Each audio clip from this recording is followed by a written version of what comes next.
बहुत सावधानी से कथा सुनिएगा और अपने चित्त में उतारिए। काशी विश्वनाथ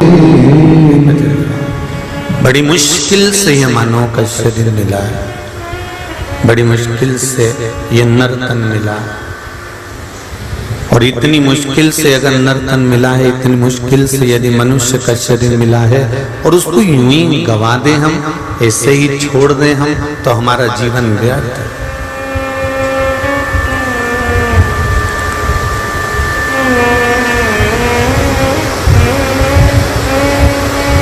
कितनी बेचैनी होती है जब हमारे मोबाइल में नेटवर्क नहीं आता। बोलो जी जी सही है कि गलत है?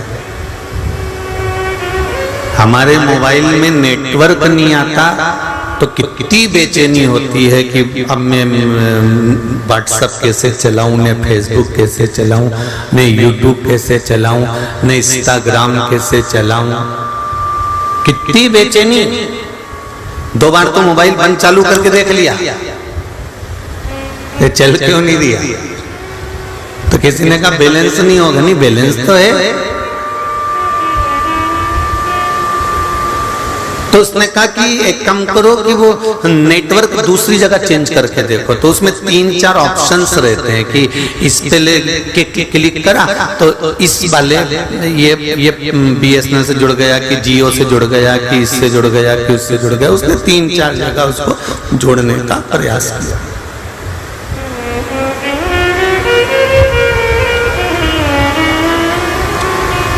इसके बाद भी अगर बैलेंस, इसके बाद भी अगर नेटवर्क नहीं मिल रहा तो फिर मन में सोचा एक काम करती हूँ, अपनी बिल्डिंग में जो दुकान वाले का वाईफाई लगा है ना, उससे कनेक्ट कर लेती हूँ। और बिल्डिंग में दुकान वाले का वाईफाई लगा था, उससे कनेक्ट कर लिया। परंतु वो कनेक्ट कर तो लिया, अगर तुम्हारे मोबाइल में नेटवर्क आ रहा होता तो तुम मोबाइल कहीं पे भी लेके चले जाओ, तुम्हारा नेटवर्क रहता तो तुम व्हाट्सएप चला सकते थे। बोलो जी जी सही है? तुम फेसबुक यूट्यूब चला सकते थे। पर तुमने जिसकी बिल्डिंग में से, जिसके वाईफाई में से कनेक्ट करा है, तो वो केवल यहीं चलेगा, दूसरी जगह गए, बोलो जम के बोलो, बंद हो जाएगा। इसलिए अपने मोबाइल का नेटवर्क पूरा मिलना चाहिए। और मोबाइल का नेटवर्क के लिए सबसे मूल है कि आपका मोबाइल सही तरह से कनेक्ट हुआ कि नहीं हुआ, वो मोबाइल में देखना पड़ेगा। कई बार फंक्शन गड़बड़ हो जाते हैं, ऐसा होता है। हम मंदिर जाते हैं तब हमारे मन में शांति रहती है, हम तीर्थ जाते हैं तब हमारे मन में शांति रहती है, जब हम कहीं पवित्र स्थान पर जाते हैं तब हमारे मन में शांति रहती है, जब हम कथा में जाते हैं तब हमारे मन में शांति रहती है। और जैसे ही कथा में से निकल कर गए, जैसे ही मंदिर से निकल कर गए कि वाईफाई का नेटवर्क बंद हो जाता, फिर हमारे मन में शांति नहीं रहती। घर पहुंचे और फिर वही काम, लोभ, विषय, वासना, आसक्ति, तृष्णा। जब तक कथा में बैठे हो ना, तब तक तो ऐसा लगेगा बिल्कुल सीवर वाला महाराज बिल्कुल बेचारा कितना सही बोल रही है, एकदम जोरदार बोल रही है, बिल्कुल सही बोल रहा है। और जैसे ही यहाँ से निकले चप्पल पहन के, अब महाराज का तो काम ही यही है, वाईफाई गया। जो कनेक्ट करा था ना स्टेशन पे, जो कनेक्ट करा था तुमने बिल्डिंग पे से, जो कनेक्ट करा था दूसरे के वाईफाई से, वो वाईफाई का कनेक्शन कट गया और मोबाइल बंद हो गया। फिर घर पहुंचे, फिर विचार करा कि अब मैं मेरा वाला मोबाइल देखती हूँ, और फिर खुद के भीतर का मोबाइल छाटना चालू करा। तो विचार करा नेटवर्क नहीं आ रहा, नेटवर्क नहीं आ रहा, नेटवर्क नहीं आ रहा। कभी कभी नेटवर्क आ जाता है एकदम, तो 2-4 मैसेज तो खुल जाते हैं। कभी कभी एकदम नेटवर्क आ जाता है, मैंने गलत काम कर रही थी, कोई झूठ बोल रही थी, इतनी देर में नेटवर्क आ गया और आते से जैसे पकड़ते से इसके मन में आया, नीरे सीवर वाला महाराज ने बोला था ऐसा नहीं करना, अपने को ऐसा नहीं करना, और बता के और नेटवर्क गायब तुरंत।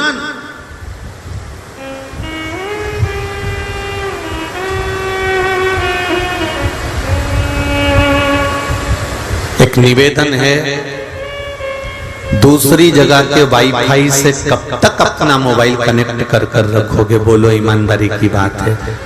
आप तो चलते फिरते मोबाइल ये शरीर है, इसलिए इसको अपने बल पर कनेक्ट करना बताओ।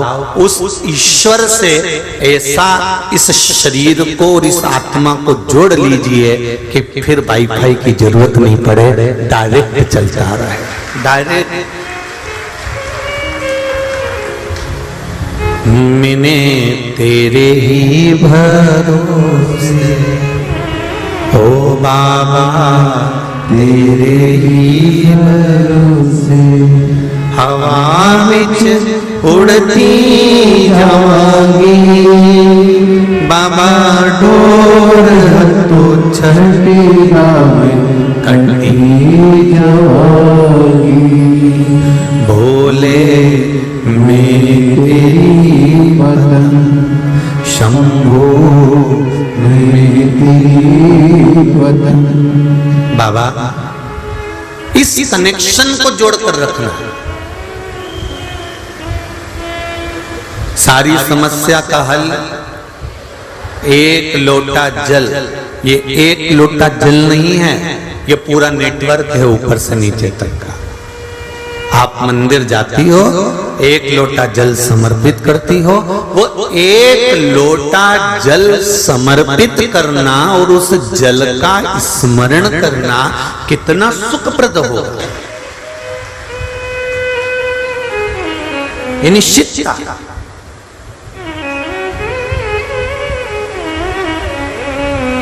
उसने कृपा करी है, तभी तो हम यहां बैठे हैं।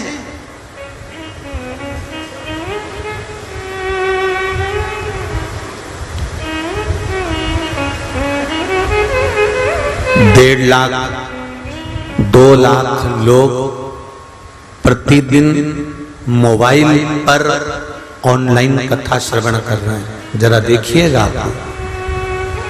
और यहाँ 2-2, 3-3 लाख लोग रोज कथा श्रवण कर रहे हैं। टीवी पर आस्था चैनल पर करोड़ों में लोग कथा सुन रहे हैं। अगर इतनों में से 1% भी भगवान अगर किसी के दुख का हरण कर रहा है तो मेरा शंभु बहुत बड़ी कृपा कर रहा है। इससे बढ़कर और क्या चाहिए? क्या करना हमको?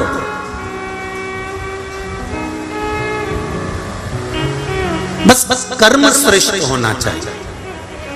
अगर आपका और हमारा कर्म श्रेष्ठ है, कर्म अगर सही है, कर्म पे तो व्यक्ति पूजाता है। परशुराम भगवान भी ब्राह्मण थे और रावण भी ब्राह्मण था।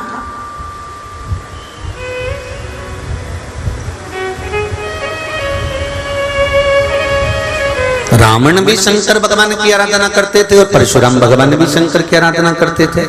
बोलो सही है कि गलत है? रावण भी तप करता था और परशुराम भगवान भी तप करते थे। रावण भी साधना करता था और परशुराम भगवान भी साधना करते थे। परशुराम भगवान भी ब्राह्मण थे और रावण भी ब्राह्मण था, पर दोनों में कर्म पूजा गए। रावण ब्राह्मण था पर एक कर्म ऐसा कर गया कि चौराहे चौराहे पर उसका पुतला जल रहा है, और परशुराम भगवान ऐसा कर्म कर गए कि मंदिर के अंदर पूजा रहे हैं। ये कर्म पूजा। ब्राह्मण दोनों हैं, दोनों ब्राह्मण हैं, पर ये दोनों का जो कर्म है, ये दोनों जो कर रहे हैं, दोनों के कर्मों की प्रधानता है। एक अच्छा कर्म करे, धनुष भी लेकर गए तो राजा जनक जी के सामने शंकर के धनुष को दे दिया। धनुष लेकर पहुंचे तो राजा जनक को प्रदान कर दिया। धनुष लेकर पहुंचे तो जग कल्याण का कार्य किया। और रावण ने अपनी सत्ता बनाने के लिए, अपना वैभव बनाने के लिए, अपनी प्रतिष्ठा बनाने के लिए अहंकार के शब्दों का संबोधन किया। अपनी वाणी को अभिमतता से लिप्त कर कर छोड़ा।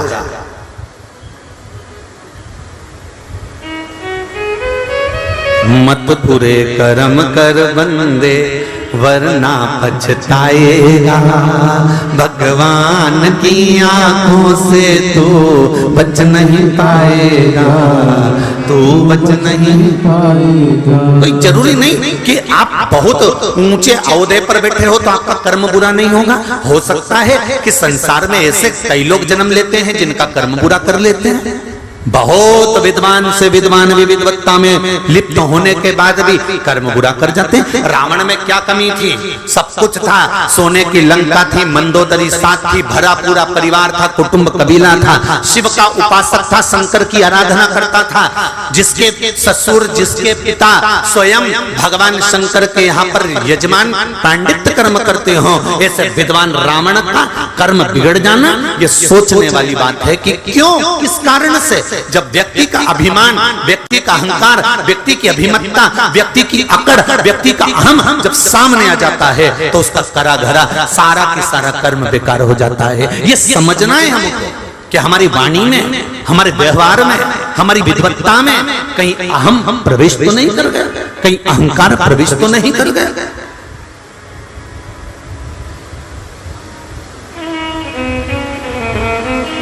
महिला मंडल के अध्यक्ष बन गए।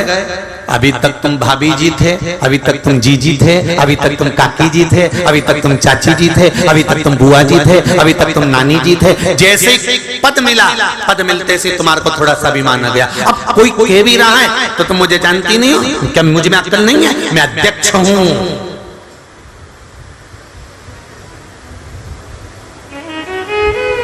क्या मुझ में विद्वत्ता नहीं है? रावण को प्रत्येक मंदोदरी ने समझाया, स्वामी सीता को वापस दे दो, इस लंका को बचा लो। रावण कहता है तो मुझे जानती नहीं है, अभी मैं कितना विद्वान, सारे ग्रह मैंने बंधन करके रख रखे और तू मुझे समझाने चलती।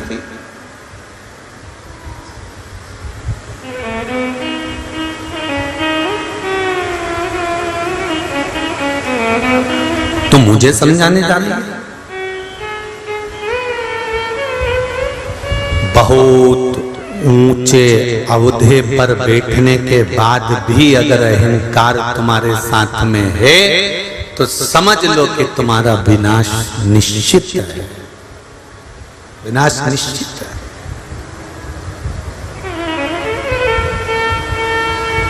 कितना विद्वान था क्रौंच गंधर्व,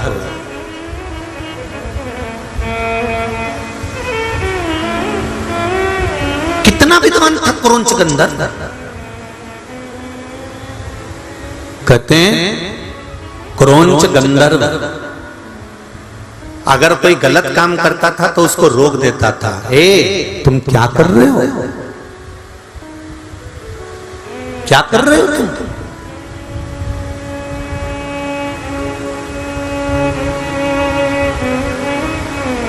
कोई गलत मार्ग पर जाता था तो क्रौंच गंधर्व रोक देता था। कहां जा रहे हो तुम? ये गलत संगत की ओर नहीं जाना, गलत मार्ग पर नहीं जाना। क्रौंच गंधर्व जो देवताओं के पास में रह रहा है, इंद्र की सभा में बैठता है। क्रौंच गंधर्व जो देवताओं की सभा में बैठकर सबको नीति का पथ दिखाता है। क्रौंच गंधर्व जो अच्छी जगह पर बैठकर लोगों का मार्ग निश्चित करता है। क्रौंच गंधर्व जो सब अप्सराओं को भी एक बात कहता है कि गलत पथ पर मत जाना, अप्सराओं को भी समझाता है। वो क्रौंच गंधर्व की बुद्धि कहां गई थी जब शोभरी ऋषि के घर में प्रवेश कर गया?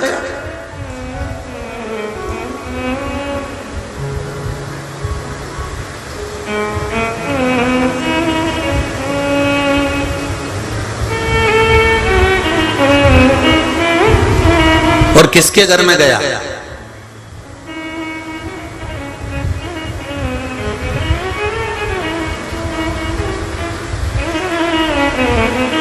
चोरी करने वालों को,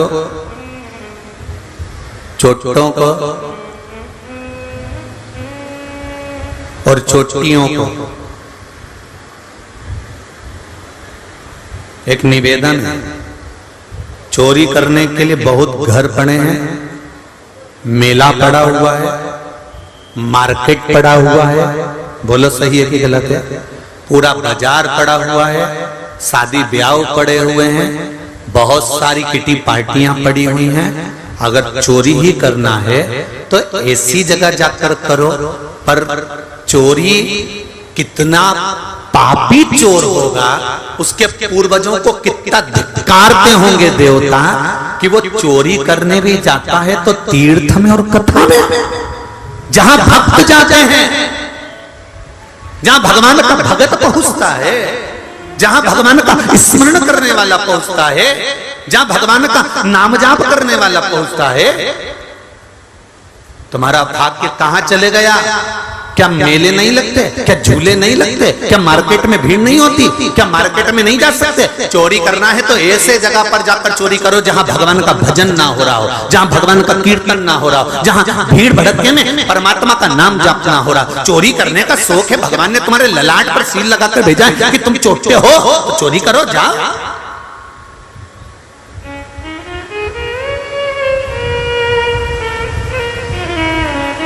मना नहीं, पर निवेदन है। कोई गंगा नहाने के लिए गया, गंगा के घाट पर उसने कपड़े रखे, सामान रखे, किस हिसाब से बेचारा पर्स लेकर गया था? उसमें किराया था नहीं था? कितनी गड़गड़ी में, कितनी गर्दी में वो गंगा को नहाने के लिए गया कपड़े उतार कर, और तुम उसका सामान, तुम उसका बैग, तुम उसके पैसे लेकर चले गए, उसके पास किराया तक नहीं था। कितनी बद्दुआ दी होगी, कितनी बद्दुआ दी होगी। तुमने तो उसका पर्स रख लिया, तुमने तो उसकी चेन, तुमने तो उसका मंगलसूत्र, तुमने तो उसका सामान रख लिया, पर विचार करना कि भगवान के धाम में उसने कितनी बद्दुआ दी होगी। एक जन्म में तुम भोग नहीं सकते, ना जाने कितने जन्म होंगे, तो भी तुमको तड़प तड़प कर मरना पड़ेगा, तब भुगतोगे, तब मालूम। बहुत कठिन है बाबा। शिव महापुराण की कथा कहती है, एक सेठ के घर में से एक व्यक्ति ने कर्जा ले लिया था और कर्जा नहीं चुकाया था, तो उसी सेठ के घर में उसको भैंस बन के जन्म लेना पड़ा था। सेठ रोज दूध निकालता था और वो भैंस रोज रोती थी और अपनी बेस्ट फ्रेंड से कहती थी भैंस कि जीजी एक बात समझ में नहीं आती, ये सेठ जी हमारा पूरा दूध क्यों निचोड़ लेता है? तो जो बेस्ट फ्रेंड थी भैंस की, वो भैंस कहती थी कि ये सेठ बड़ा चतुर है, जिसको कर्जा देता है अगर वो चुका नहीं पाता है तो इसके यहाँ भैंस बनकर दूध दे देकर चुकाता है। इसलिए निवेदन है, किसी का पैसा ले, किसी का धन ले, किसी का 10 रुपया भी ले, याद कर कर वापिस चुकाना, नहीं तो मालूम पड़े उसके घर में भैंस बनकर आना पड़े।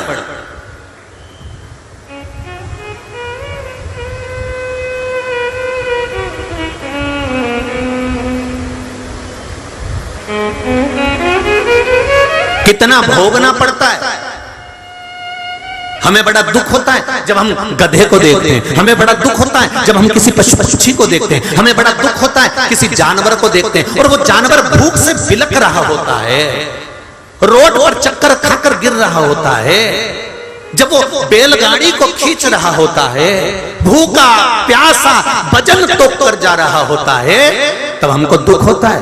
बेचारा देखो तो शरीर कैसा बैल है, देखो तो शरीर कैसा जानवर है, कैसा जीव है, उसका मालिक उसको कोड़े मार रहा है, उसका मालिक उसको रस्सी मार रहा है और वो वजन से वजन सामान को लेकर भाग रहा है, दौड़ रहा है, चल रहा है, घोड़ा चलते जा रहा है, इतना वजन तोड़ कर जा रहा है। हमें दुख होता है, हमें दुख होता है, पर हम समझते हैं कि हमें दुख हो रहा है उसको देखकर, पर वो दुख नहीं होना चाहिए क्योंकि उसके कर्म का दंड वो भोग रहा है, जो पूर्व में किया था उसको भोगना पड़ रहा है।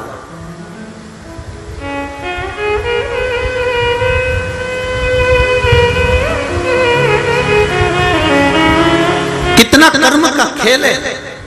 लंकाधिपति रावण वो भी ब्राह्मण है, परशुराम भगवान वो भी ब्राह्मण है। एक ने कर्म अच्छा करा तो मंदिर के अंदर पूजा रहे हैं और एक ने अच्छी जगह बैठने के बाद भी कर्म बुरा कर दिया, इसलिए चौराहे पर आग लगाया जा रहा है। क्रौंच गंधर्व देवताओं की सभा में बैठने वाला क्रौंच गंधर्व, जो देवताओं की सभा में बैठकर सबको ज्ञान देता था, सबको विद्वत्ता बताता था, सबको अभिमतता में सबको अपना अपना रसतत्व ग्रहण कराता था। क्या कर रहे हो, कहां जा रहे हो, क्यों गलत काम कर रहे हो, क्यों गलत मार्ग पर जा रहे हो। जो इतना विद्वान होने के बाद क्रोंच गंधर्व शोभरी ऋषि के घर में प्रवेश कर गया, जिस समय पर शोभरी ऋषि की धर्म पत्नी मनोमयी और शोभरी ऋषि दोनों शंकर जी की आराधना कर रहे थे। दोनों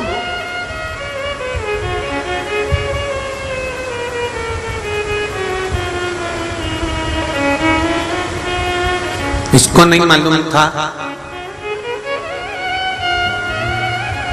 इसको नहीं ज्ञात था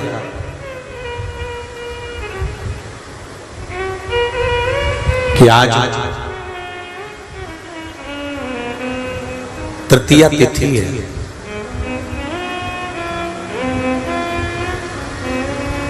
भादो के महीने की शुक्ल पक्ष की तृतीया तिथि पर नारी जब हरतालिका व्रत करती है तो 16 श्रृंगार धारण करती है, नूतन वस्त्र पहनती है, नूतन श्रृंगार करती है, नैनों में सुरमा, लाली, झुमका, हार, पाटली, चूड़ी, पायल, सारा श्रृंगार करती है, संपूर्ण श्रृंगार, क्योंकि वो शंकर भगवान और माता पार्वती श्री गणेश जी महाराज का पूजन करने बैठ रही है। हरतालिका का अखंड सौभाग्य का पूजन करने बैठ रही है।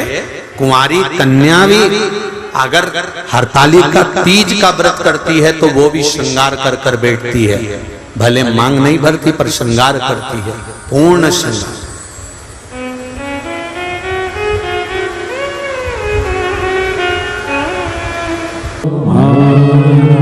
बहुत ऊंचे औहदे पर बैठकर भी व्यक्ति कभी कभी गलत कर जाता।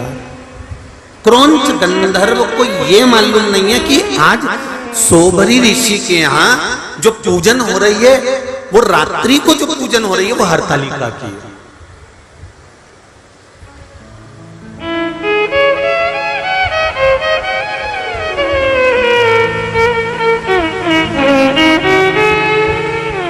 चोरों को ये नहीं मालूम पड़ता कि वो कहां चोरी कर रहे हैं, उनको तो धन चाहिए। और ये सोचो कि अपनी कितनी पीढ़ी को वो नरक में पटक रहे हो। शोभरी ऋषि के घर में मनोमयी पूजा की तैयारी कर रही है, शिव का स्मरण करने की तैयारी है, और क्रोंच गंधर्व आज सबको सीख देने के बाद में, सबको समझाने के बाद में थोड़ा भ्रमण पर निकले।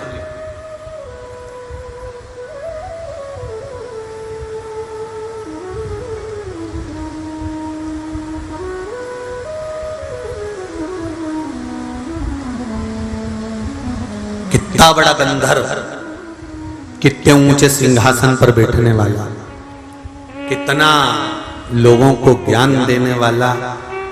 कलकत्ता में कहा था पहले के जो कारीगर थे, जो गाड़ी सुधारते थे, वो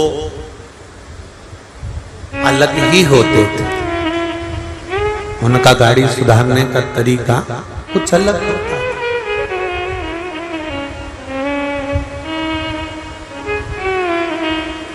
और अभी जो कारीगर हैं, इनका गाड़ी सुधारने का तरीका है। गलती कर गए क्रोंच गंधर्व, भ्रमण पर निकले, घूमते घूमते क्रोंच गंधर्व शोभरी ऋषि के द्वार पर पहुंच गए।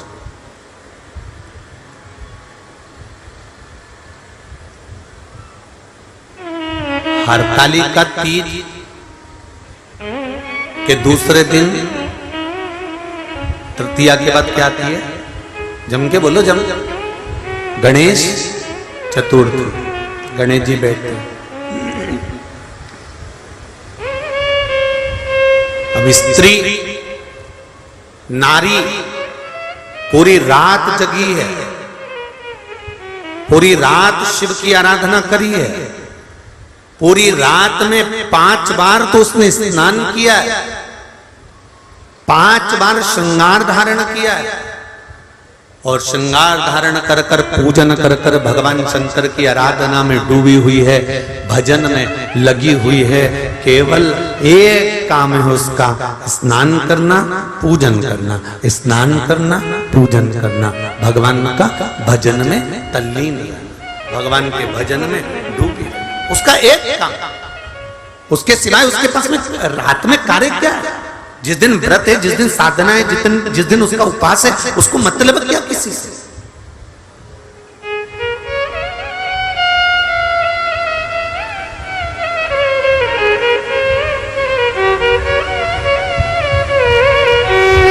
सुंदर सोबरी ऋषि ने जो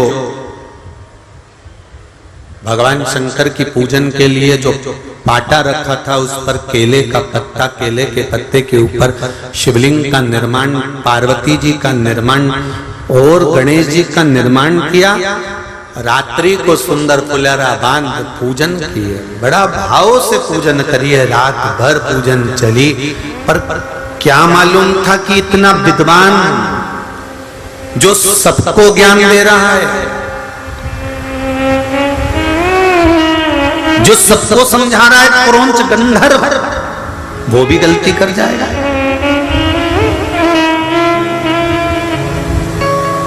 सुबह का समय,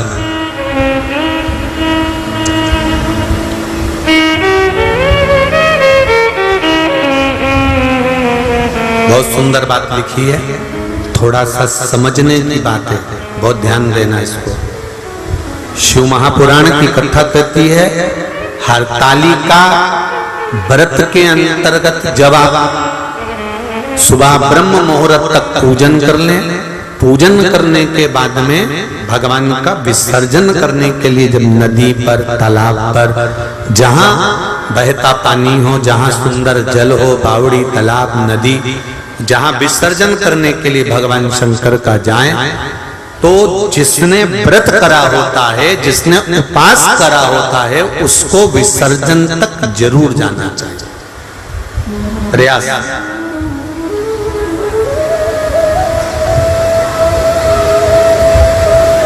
कई लोगों की आदत रहती है, केवल पूजन करने के टाइम पर आती हैं, पूजन करें, अपने घर जाके बैठ जाते हैं। जहां फुलेरा बन रहा है, जहां भगवान शंकर की आराधना हो रही है, जहां हरतालिका व्रत हो रहा है, वहां पर आप घर पर पहली पूजन करने के बाद घर जाकर अपने परिवार को बता देना कि अब मैं रात को बार बार नहीं आ सकूंगी, अब मैं भगवान की आराधना करूंगी, पूजन करूंगी। हाँ, स्नान करने के लिए आई, तैयार होकर तुम मुझे छोड़ आना, फिर मैं पूजन करूंगी वहां।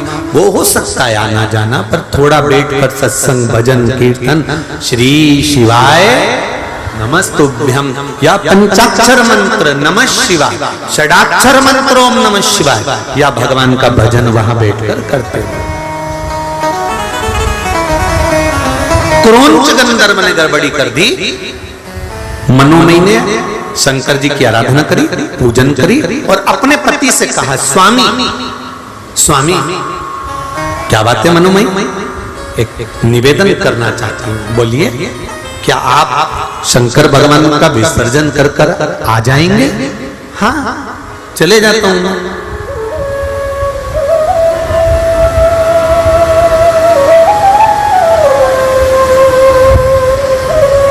क्या आप शिव जी का विसर्जन कर कर आ जाओगे? हाँ, चले जाता हूं।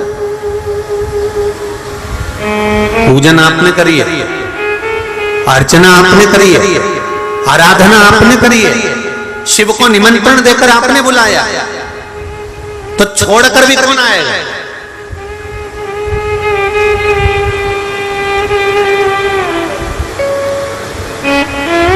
एक गलती हो गई, मनोमयी कक्ष में रह गई।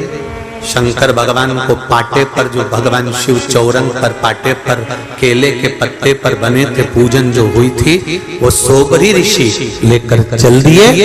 ले जाकर सोबरी ऋषि तो जैसे ही निकले, इतनी देर में जो क्रौंच गंधर्व दुनिया को ज्ञान दे रहा था, जो क्रोंच गंधर्व सबको ज्ञान बांट रहा था, अपने इंद्र के सिंहासन के पास में बैठकर देवताओं के नजदीक रहने के बाद भी वो क्रोंच गंधर्व सही नहीं रह पाया। और सोबरी ऋषि की धर्म पत्नी सुबह सुबह जब माताएं आखिरी पूजन करती है शंकर भगवान की, तो माता पार्वती जी को सिंदूर दान करती है। सिंदूर दान कर कर माताएं अपनी मांग में सिंदूर भरती है। हरतालिका तीज कर आप लोगों को स्मरण होगा, आखिरी पूजन में जब माता पार्वती को सिंदूर का दान दिया, सिंदूर अपनी मांग में भरा, भरकर बस मनोमय अंदर प्रवेश कर रही थी, इतनी देर में क्रोंच गंधर्व उस घर के अंदर प्रवेश कर गया और दरवाजा उसने बंद कर लिया। द्वार बंद करा, मनोमयी को लगा कि मेरे पति विसर्जन कर कर आए। बहुत ध्यान से सुनना जरा कथा। कई लोगों का प्रश्न रहता है कि हम गणेश जी बिठाते हैं तो गणेश जी के पास में वो चूहा रहता है, ये कौन था? तो ये हरतालिका की कथा सुन लो, आज मालूम पड़ जाएगा कि वो चूहा कौन था।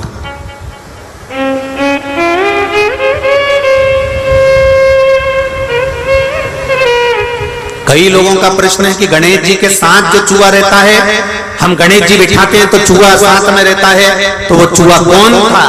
तो उनको मालूम होना चाहिए कि चूहा कौन था। क्या गड़बड़ी कर गया था कि चूहा बन गया था? स्मरण होना चाहिए आपको।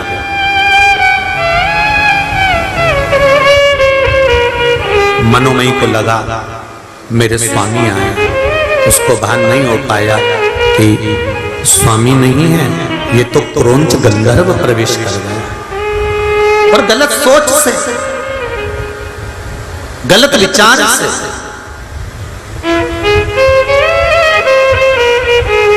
बहुत ऊंचे पद पर बैठ जाना या बहुत ऊंचे पद पर बैठकर अच्छे रह लेना, ये भगवान की कृपा से ही हो सकता है। ऊंच निवास नीच कर देख न सकल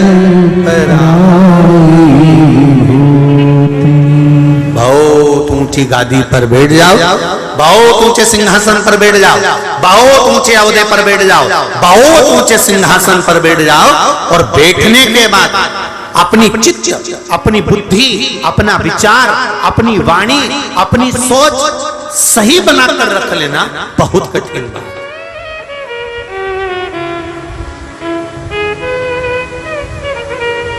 एक भगवान से एक प्रार्थना जरूर करना।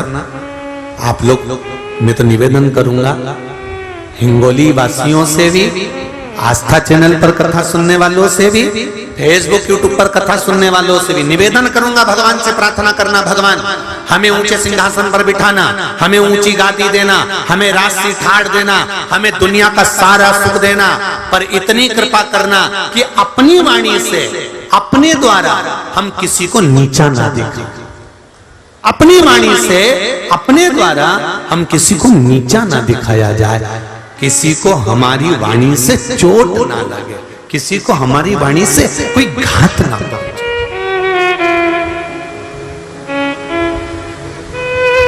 हम कई बार कथा में कहते हैं, आज फिर कह रहे हैं, आपका मन कथा में लगे तो आप कथा सुनो। आपका मन करे कि सियोर वाला महाराज कथा कह रहा है, उसमें कुछ शांत तत्व है तो आप सुनो। नहीं है, आपके हाथ में रिमोट है, आप टीवी बंद कर दो। बहुत सारे महाराज आ रहे होंगे, चेंज कर दो तुरंत, बटन ही तो दबाना है महाराज, चेंज, उसमें क्या दिक्कत है? और दिल करे तुम्हारा कि हाँ कथा सुनना है और इसमें से कुछ ग्रहण करना है। कथा में से अगर ग्रहण करा है तो जीवन की सार्थकता। आपने दिल से अगर उसको पुकारा है, आपने दिल से उसको आमंत्रित करा है, आपने दिल से उससे कोई बात कही है, आप बैठकर अपने चित्त की बात, अपने मन की बात, अपने हृदय की बात उससे कहो तो तुम दुनिया से कहकर हल्के हो जाते हो, पर उससे नहीं कह पाते। भोलेनाथ मेरी बेटी की शादी करा दो, शंकर भगवान बोले बेटी तेरी तो मैं काहे को शादी कराऊं? जब तू वहां पर भी मेरा तेरा कर रही है, मंदिर में बैठकर भी, मंदिर में बैठकर भी कर रही है कि मेरी बेटी की शादी करा दो, तुम्हें वहां बोलना चाहिए भोलेनाथ आप ही की दी हुई पुत्री है, आप ही की है। और जैसे अशोक सुंदरी का विवाह करा था आपने, मेरी बेटी आपकी है और आपको इसका विवाह करना है। शिव जी कहे जब मेरी है तो टेंशन मत कर, निपटा दूंगा 3 महीने में ही। जा जहां तेरा अहंकार आ जाता है, मैं और मेरा आ जाता है, अभिमान के शब्द आ जाते हैं, अभिमत्ता की वाणी आ जाती है, वहां से भगवान दूर हो जाता है। जहां रावण शंकर भगवान की आराधना करते थे, रावण शंकर भगवान की आराधना में लगा रहता था, पर रावण जब अहंकार की बात करता था, मैं लंकेश हूं, तो भगवान शंकर बहुत दूर हो जाते थे।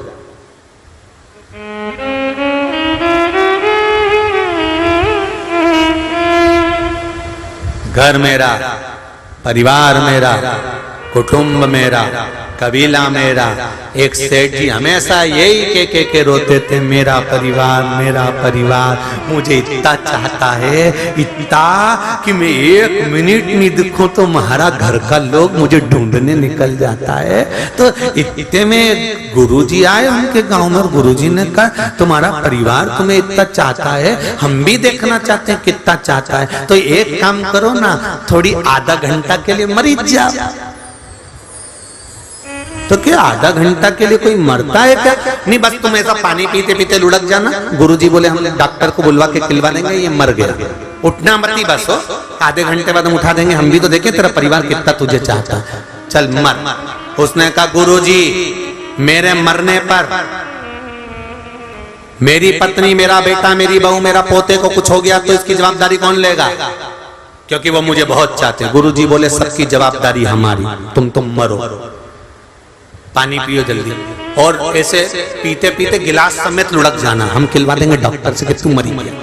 तो डॉक्टर कैसे बोल देगा भरा कि जिंदा के मर गया? वो तो हमारी मर्जी, तुम तो मरो, चलो मरो, बस आंख मत खोलना, पड़े रहना, ठीक है। और सेठ जी और हमारे परिवार को कुछ हो गया तो हम बैठे हैं ना, तुम तो मरो। और पानी पीते पीते सेठ जी लुढ़क गए। लुढ़कते से ही डॉक्टर को बुलाया, गुरुजी ने उनको इशारा कर दिया, कहीं इसको कह दे मर गया, तू भी यहीं बैठे रहे। और डॉक्टर ने भी कह दिया मर गया। और पत्नी धाड़ धाड़ के रोने लगी, खूब डिजाइन में रोई, खूब, सारा घर का लोग रोया, खूब रोई। महाराज सेठ चले गया, खूब धाड़ धाड़ के रोई। मुझे तो बोलते एक बार मैं भी तुम्हारे साथ चल जाती, मेरे को अकेली छोड़ गए, खूब रोया। गुरुजी बोले सेठानी मत रो, क्यों रो रही है? मेरे को बताया था करिए, मेरे को अकेला छोड़ गए। इतने में गुरुजी ने झोली में से पुड़िया निकाली, पुड़िया निकाल कर कहा सेठानी इस पुड़िया में एक ऐसी चीज है, तू खाएगी तू मर जाएगी और सेठ जी जिंदा हो जाएंगे, ले खा ले। इतने में तो पत्नी रोती हुई बोली इनकी तो उम्र हो गई थी, अब धाड़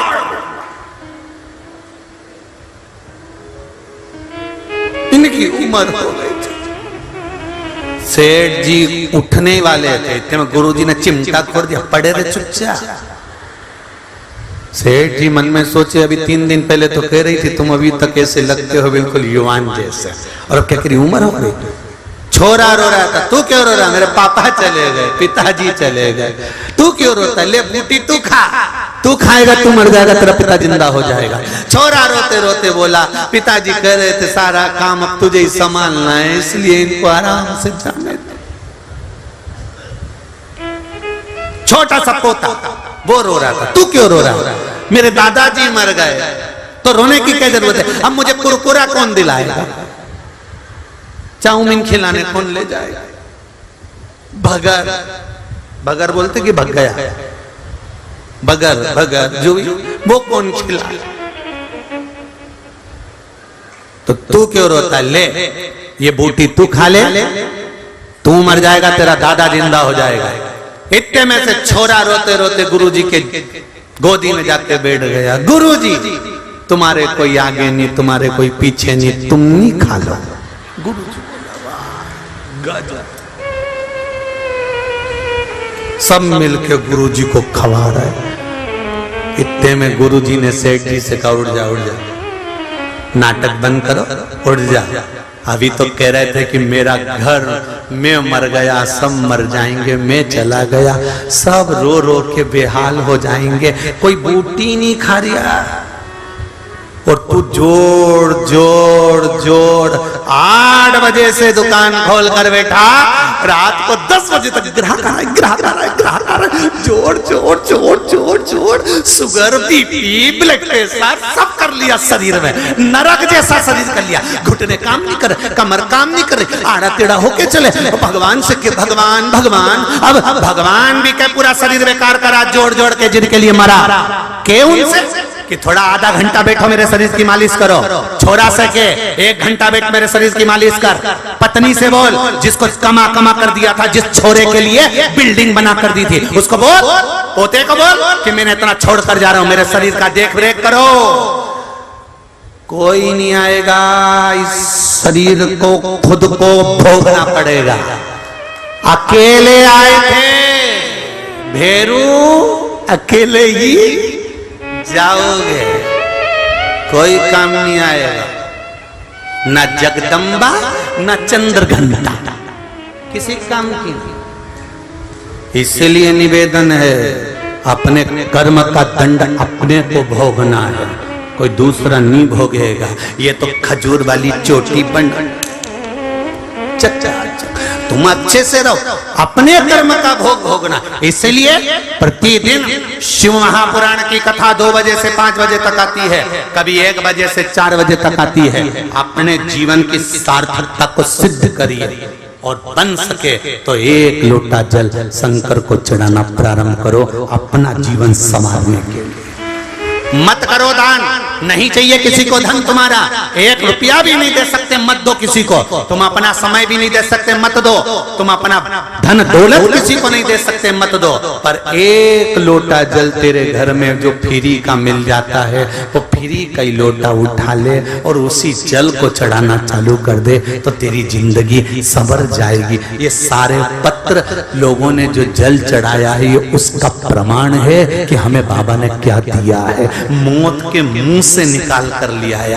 वेंटिलेटर पर आईसीयू में पड़े रहोगे, डॉक्टर अपना काम करेगा, परिवार वाले अपना काम करेंगे, दवाई वाले दवाई देंगे, औषधि वाले औषधि देंगे, काम करने वाले काम करेंगे, पैसा देने वाला पैसा देगा, पर भोगना इस शरीर को पड़ेगा। वेंटिलेटर पर पड़े रहोगे, आईसीयू में पड़े रहोगे, घर के लोगों को 24 घंटे अंदर नहीं रहने देंगे। रहने देते क्या? बाहर बैठे रहो, कभी कभी अंदर आने देंगे, दर्शन कर लो, देख लो, चले जाओ बाहर, अंदर कोई नहीं आने देगा। तब अंदर कौन रहेगा?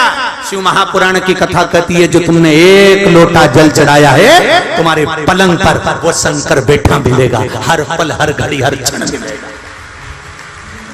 वो शिव मिलने वाला।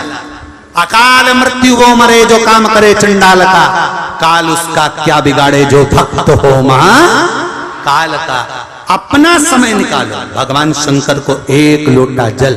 दुकान 8 बजे जाते हो, दुकान टाइम पे ही खोलना है, तो 7:45 बजे शंकर के मंदिर चले जाओ। समय दिन में नहीं मिलता, सुबह नहीं मिलता, दिन में बेटा आ जाए तब चले जाओ। तो कहो शंकर के मंदिर कभी भी जा सकते हैं, तो शमशान जाने के लिए कोई मुहूर्त देखा जाता है? कोई मर गया तो तुमने कभी सुना? पंडित जी को पंचांग में देखो जरा, हमारे दादाजी मर गए, इनको कितनी बजे ले जाएं, जरा देख के बता। शमशान जाने का मुहूर्त नहीं होता, शंकर भगवान के दरवाजे पर जाने का कोई मुहूर्त नहीं होता।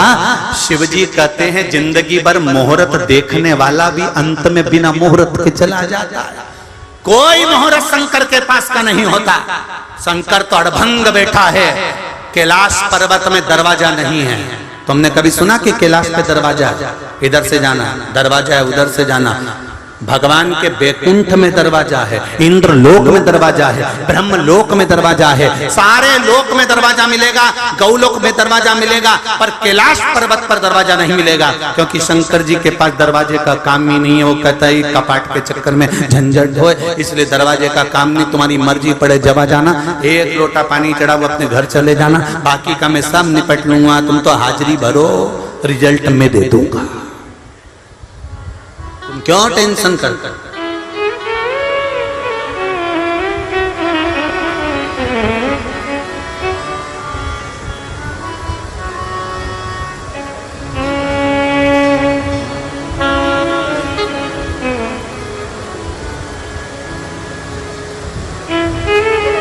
इससे तो आगे भजन ही है साथी, भजन के बिना तू अकेला रहेगा, रे मन मुसाफिर। अरे केवल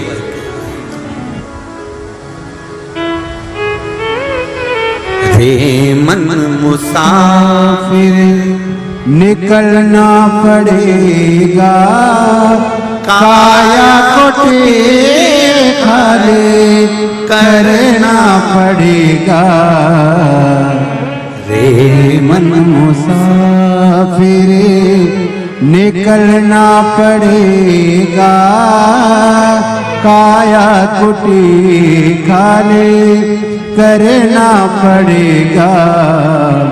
इसलिए निवेदन है महाराज, बहुत निवेदन, अपनी जिंदगी को पहचान लो, मनुष्य शरीर को पहचान लो, खूब दुकान पर बैठो, खूब अच्छी नौकरी करो, खूब कमाओ, तुम्हारी कैपेसिटी से ज्यादा कमाओ, खूब कर्म करो।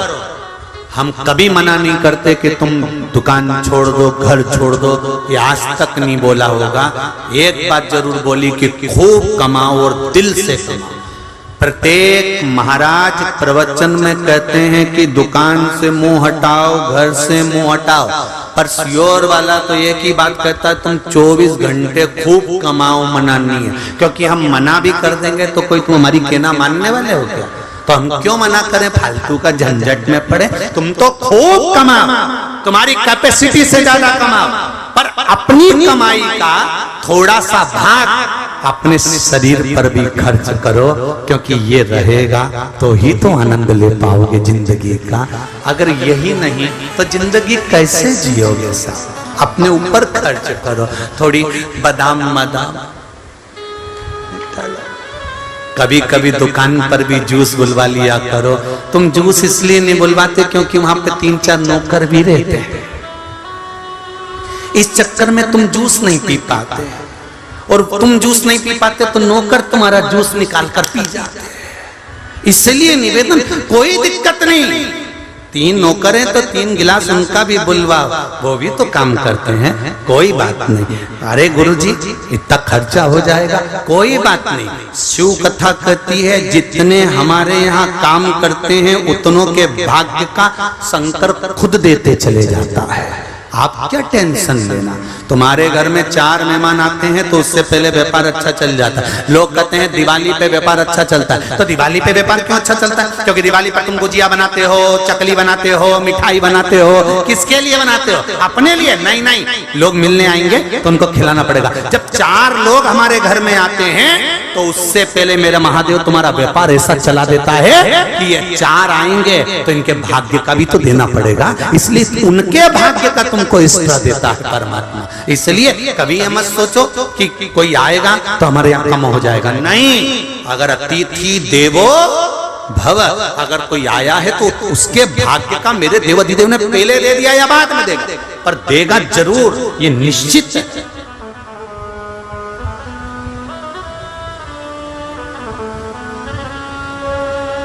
चलो एक अंदाजा लगाना। पहले घर में बेटा था, माता पिता था, छोटा सा मकान था। बोलो सही है कि गलत है? छोटा सा मकान। अब बेटे की शादी करना है तो क्या विचार करा? थोड़ा सा मकान तो, अरे बोलो जम के बोलो, बड़ा होना चाहिए। बहू आने से पहले मकान बड़ा हुआ कि नहीं हुआ? एक कमरे की व्यवस्था तुमने करी कि नहीं करी कि बेटा इस कमरे में रहेगा? सोचो, अभी तो वो आई नहीं है, केवल पक्का संबंध करा है। तो किसी ने कह दिया बहू का पांव अच्छा है। बहू का पांव अच्छा नहीं है, जो हमारे घर में बढ़ता चले जाता है मेरा महादेव उसके भाग्य का देता चले जाता है। जो बढ़ेगा वो देगा।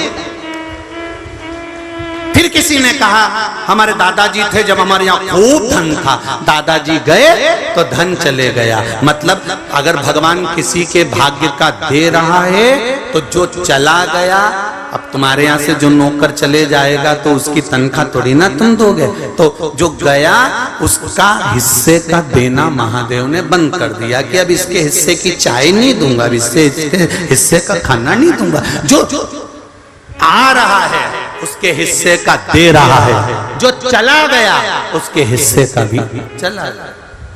तो क्यों दुख मना? क्रोंच गंधर्व ने ये गलती कर दी और क्रोंच गंधर्व अंदर प्रवेश कर गया, दरवाजा लगा दिया। इतना विद्वान था क्रोंच गंधर्व, कितनी विद्वत्ता क्रोंच गंधर्व में भरी थी। अप्सराओं को ज्ञान देता था, दूसरों को ज्ञान देता था, दूसरों को समझाता था। फिर इसकी बुद्धि कहां गई? इसका विवेक कहां गया जो दूसरे को नीचा दिखा रहा? अगर आपको भगवान ने कोई औधा दिया है, अगर भगवान ने आपको गादी दी है, भगवान ने आपको कुर्सी दी है, भगवान ने आपको किसी अच्छे पद पर बिठाया है, तो इस वाणी से, इस शरीर से अपने द्वारा किसी को नीचा मत दिखाना। अपने द्वारा बन सके तो सबकी बड़ाई करना, सबकी प्रसन्नता करना। सर्वे भवन्तु सुखी नहा, सब सुखी रहें, सब आनंद में रहें, सब खुश रहें, ये जीवन का एक लक्ष्य होना चाहिए।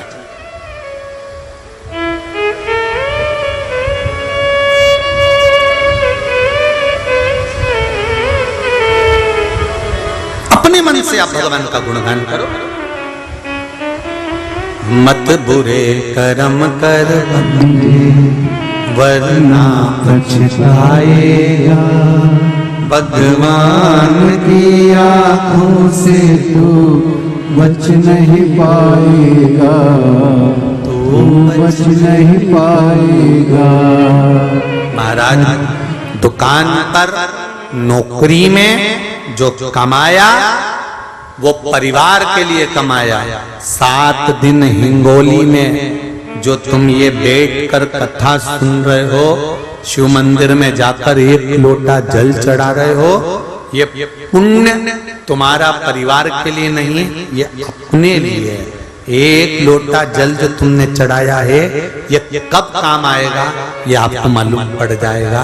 तब आप कहोगे कि जैसे इनने लिखा कि हमने 1 लोटा जल का क्या महत्व है हम समझ गए, वो जान गए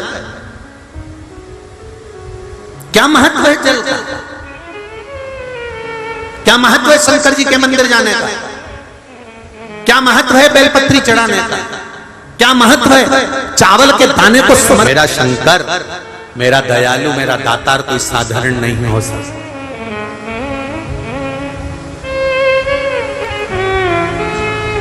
हम तो एक ठेला चलाने वाला है ना, उसको भी कहेंगे कि ठेला चलाने जाओ पर इससे पहले 1 लोटा जल चढ़ा जाओ।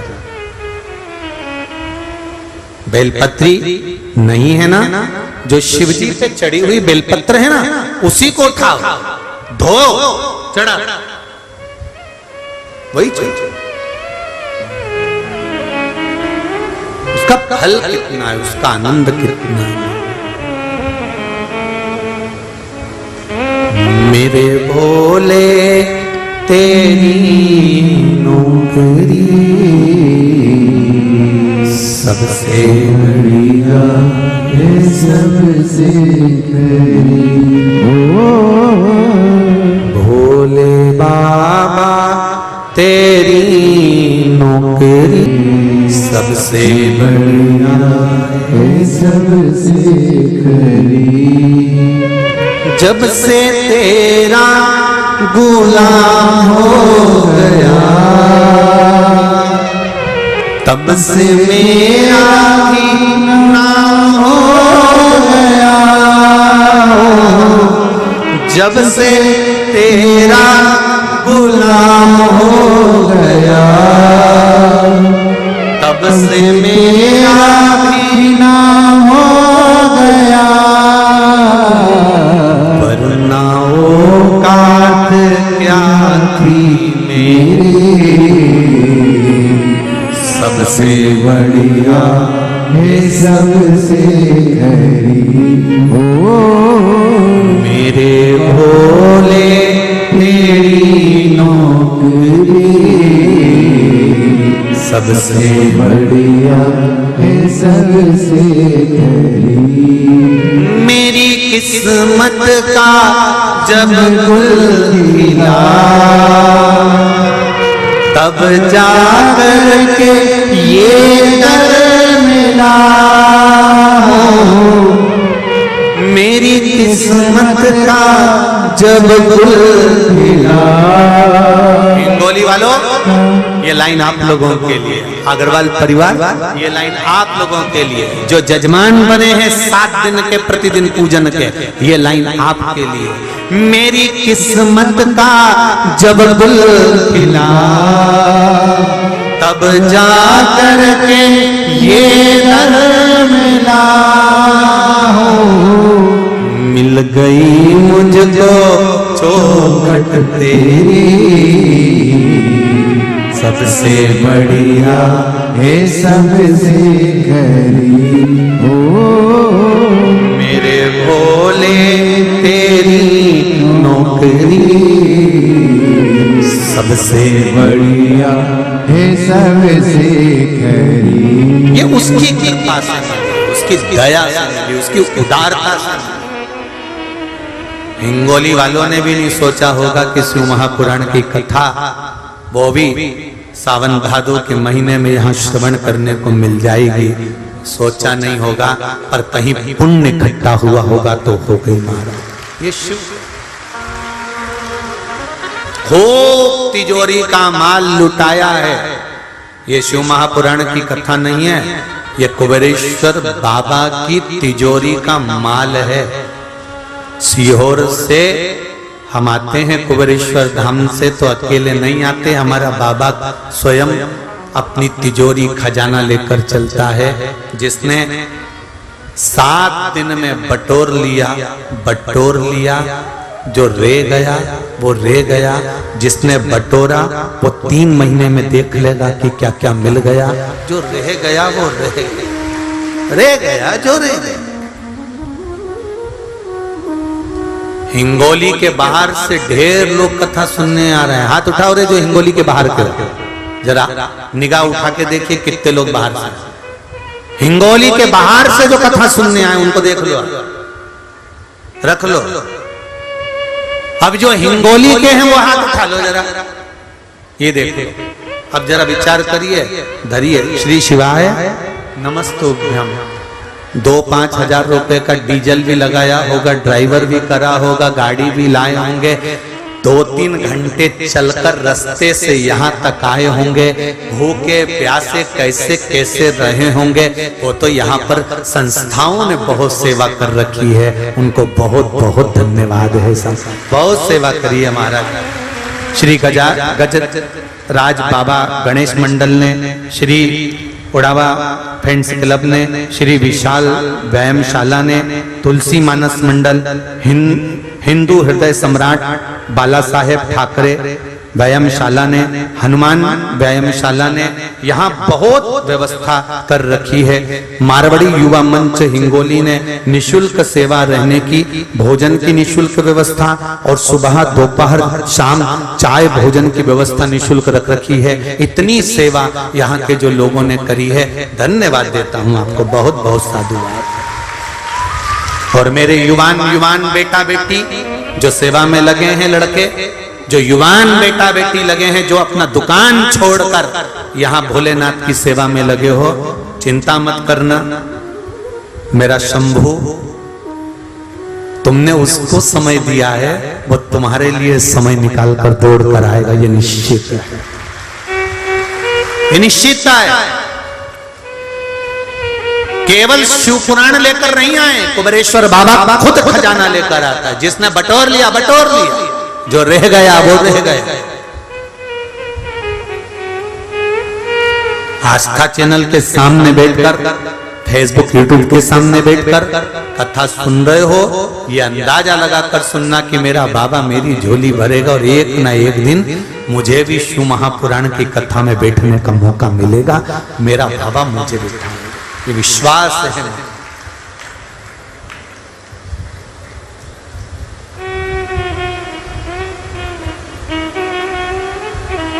आज उड़ीसा से भी कुछ लोग कथा सुनने के लिए आए हैं। यहाँ उड़ीसा से जो आए हैं, कहाँ बैठे बाबा?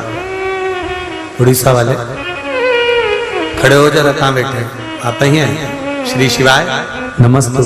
बैठिए बैठिए, बाबा की कृपा। श्री शिवाय नमस्ते। उड़ीसा से भी लोग कथा को स्मरण करने के लिए यहाँ पधारे। शिव शंकर की कृपा, करुणा, उदारता। क्रौंच गंधर्व जो अच्छी जगह पर बैठता था, क्रौंच गंधर्व जो ऊंचे स्थान पर बैठता था, क्रौंच गंधर्व जो इंद्र के पास बैठता था, क्रौंच गंधर्व जो इतनी बड़ी बड़ी बातें कर कर ज्ञान उपदेश देता था, वो क्रौंच गंधर्व ही आज मनोमयी का स्वरूप देखकर, सुंदरता देखकर उनके घर में प्रवेश कर गया।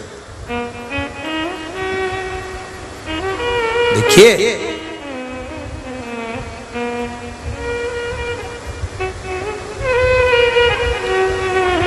नयन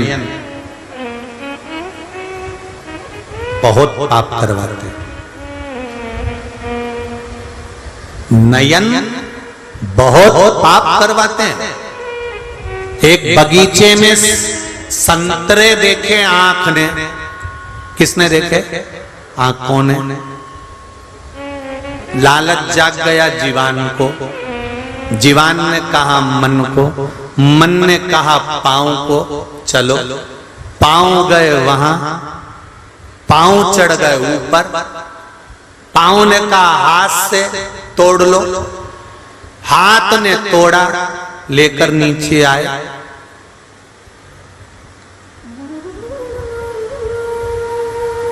खाए, आंख को क्या मिला? बोलो तो जम के। कुछ नहीं। माली आ गया, पकड़ा, पीठ पर डंडे डंडे मारे।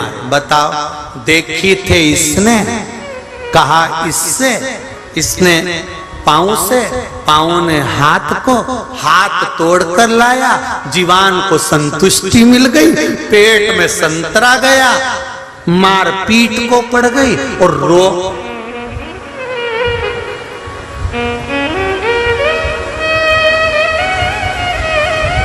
आंख ने पूछा, मुझे तो खाने को भी नहीं मिला, फिर मैं रो क्यों रही हूं? तो संत ने कहा, देखा तू नहीं था इसलिए रोना तुझे ही पड़े, दूसरा नहीं।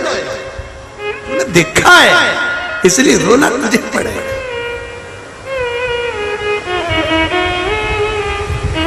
दूसरा नहीं रोएगा साहब, रोना तुझे पड़ेगा।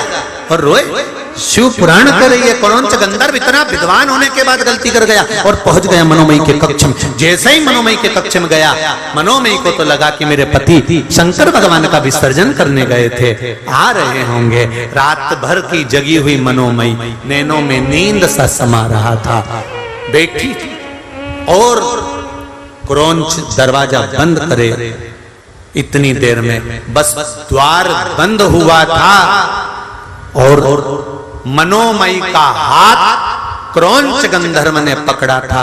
इतनी देर में शंकर भगवान की करुणा देखिए कि शोभरी ऋषि का आगमन हो गया, प्रवेश कर गए शोभरी।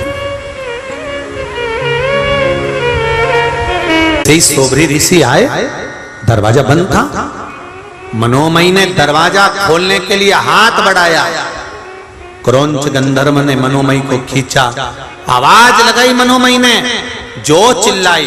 शोभरी ऋषि अंदर प्रवेश करे, क्रौंच गंधर्व को देखा तो क्रोध आ गया।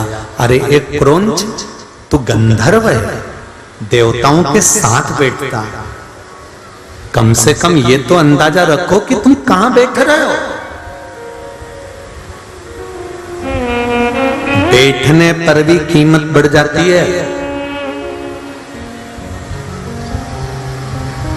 बैठने पर भी कीमत बढ़ जाती है।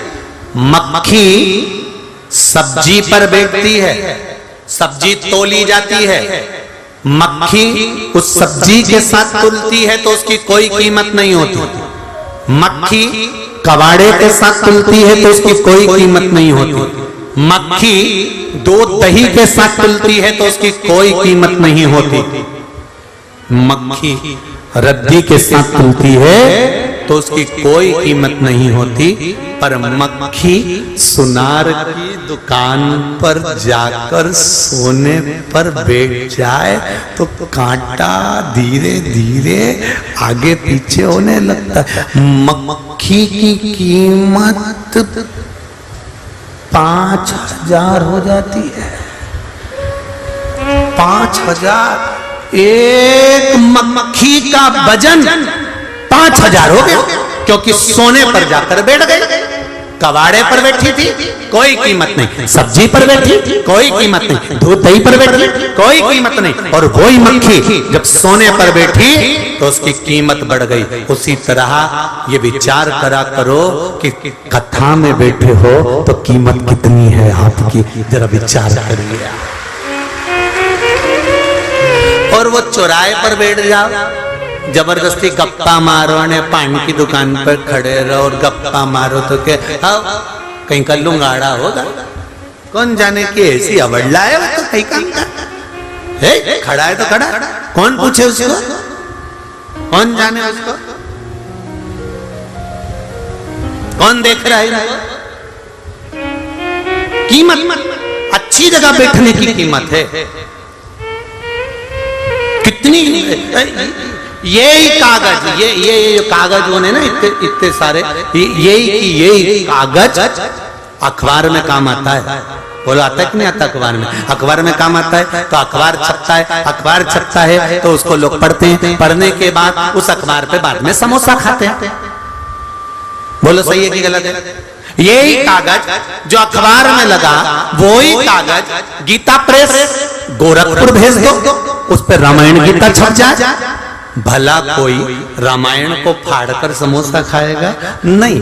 अखबार वही की वही है, बस प्रेस का अंतर है कि अपने गांव की प्रेस में छपा तो समोसा बाद में खाओगे, और वो गीता प्रेस गोरखपुर में छप गया तो पूजन कराओगे। अगर कथा में जाकर बैठ गए, अच्छी प्रेस में आकर बैठ गए, तो ये अखबार भी एक ना एक दिन पूजा जाएगा। और यही अखबार कहीं गलत जगह जाकर बैठ गया, मदिरा की दुकान पर, वैश्यावृत्ति में, जुए में, मांसाहार में, तो अखबार में फोटो तो छपेगा, मरना नहीं। अभी भी छप रही है। तुम आस्था चैनल पे आ रहे हो, कितने जोरदार जोरदार सब, जैसी तुम्हारी साइड कैमरा जाता है ना, तुम तुरंत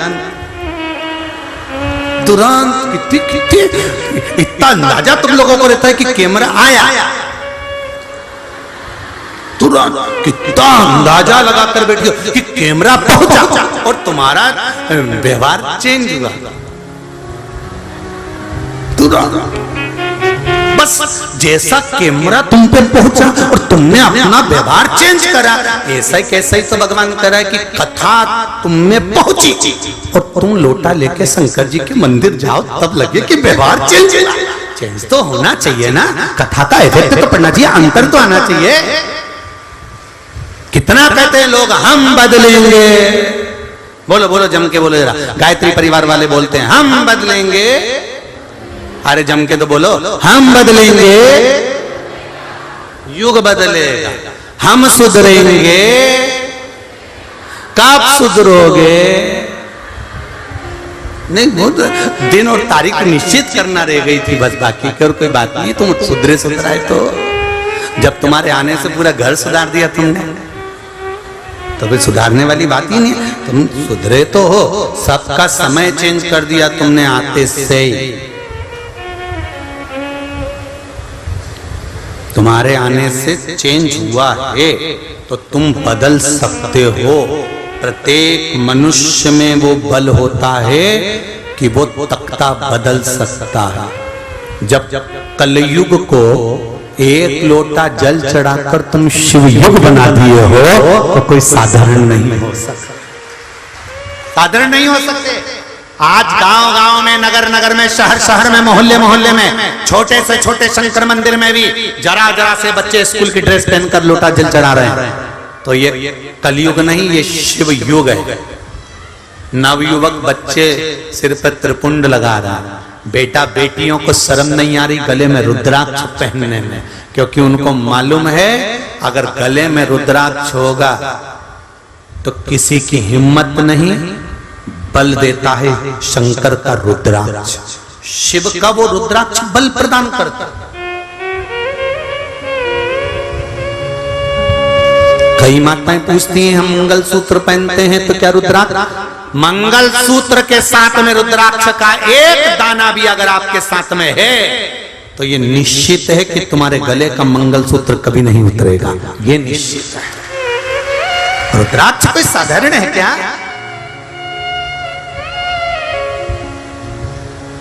एक एक देवी मैया का फोटो का दर्शन करना, सती मैया का, कात्यायनी का, दुर्गा का, उमा का, कालरात्रि का, स्कंदा का, सबके गले में रुद्राक्ष की माला मिलेगी। ब्रह्मणी का, लक्ष्मी का, विष्णु भगवान का, ब्रह्मा जी का, इंद्र का, जितने ऋषि संत साधु सन्यासी तपस्वी साधक उपासक जितने हो गए एक एक का स्मरण करिए, सबके गले में रुद्राक्ष मिलेगा। आखिर रुद्राक्ष में सब क्या है? कहा सामने अगर काल भी आ रहा है तो रुद्राक्ष आपके गले में है तो कुछ देर तो वो काल से भी लड़ लेगा। अटैक आ भी गया तो थोड़ी देर तो वो लड़ सकता है, बलवान है, तो तुम्हारे प्राण जाने इतनी जल्दी नहीं देगा। एक बार दम तो रुद्राक्ष लगा ही देगा। बस होना शिव भक्ति का चाहिए, शिव भक्ति। शिव कथा कह रही है, सोबरी ऋषि ने क्रौंच गंधर्व को देखा और देखते से पहचान गए तू तो गंधर्व है रे, तू तो ऋषि मन इंद्र के पास में रहता है, तू तो गंधर्व है। वो इतना बड़ा गंधर्व होकर देवताओं के नजदीक रहकर तूने ऐसा काम कर दिया कि मेरी पत्नी का हाथ पकड़ लिया और तुझे अंदाजा नहीं लगा कि मेरी पत्नी ने शंकर भगवान की पूजन करी है, आराधना करी है, और अभी पूजन कर कर मैं तो देवता का विसर्जन करने गया था और तूने गजब करा, गजब। सोबरी ऋषि ने शिव जी को विसर्जन कर कर जो जल लेकर आया था, हमारे यहाँ नियम है हम देवता का जब विसर्जन करते हैं तो कलश में थोड़ा सा जल या हाथ में थोड़ा सा जल लेकर आते हैं अपने घर में छींचने के लिए। हाथ में थोड़ा सा जल था, क्रोध आ गया सोबरी बाबा को, श्राप दे दिया, जैसे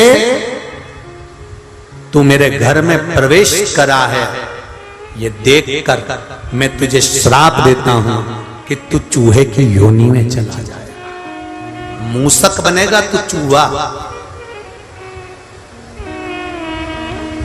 एक ऋषि के घर में, संत के घर में बिना सोचे समझे प्रवेश कर गए,